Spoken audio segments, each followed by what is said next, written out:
So the next step, we're going to go look at Resource Center. I'm going to click on Resource Center in Project Web Access. And this is the single most powerful and best practice tool known in project management. Here we have integrated and synchronized the man-hours and resources to the schedule. That replaces independent Microsoft project schedules and Excel spreadsheets.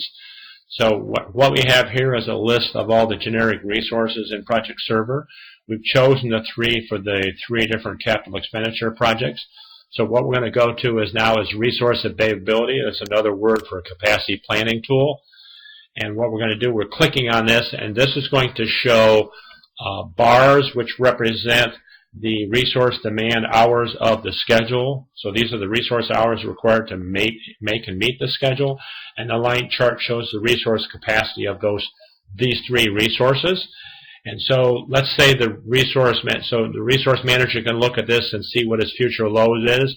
You'll see that we've chosen a half a month of February, so the hours are almost half. And of course the hours vary by the number of days in the month without the holidays calculated in. So let's say the manager of this department says that he's trying to cross-train his die automation engineers with his die design engineers. So he's going to unclick his die process engineer and hit the word apply. And now he will see his resources in blue that he's trying to cross-train with the green, and he can see just those. And then, you'll also see at the bottom all the tabular data that draws these graphs for you. So this view is an assignment work by resource view. There's another view to look at. We want to, now the die design manager wants to look at assignment work by project, so he chooses that view.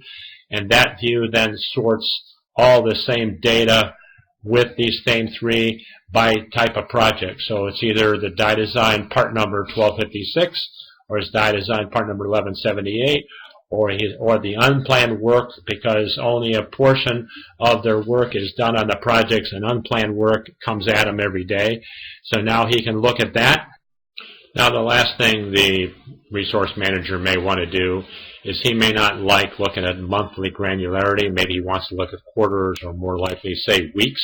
He'd go down here and choose weeks, hit apply, and now all the data on all these three different projects, or in the prior view and resources on the part number 1256, 1178, and unplanned work, he's now looking at a weekly view, which is much more granular. He can see where there's imbalances within a month,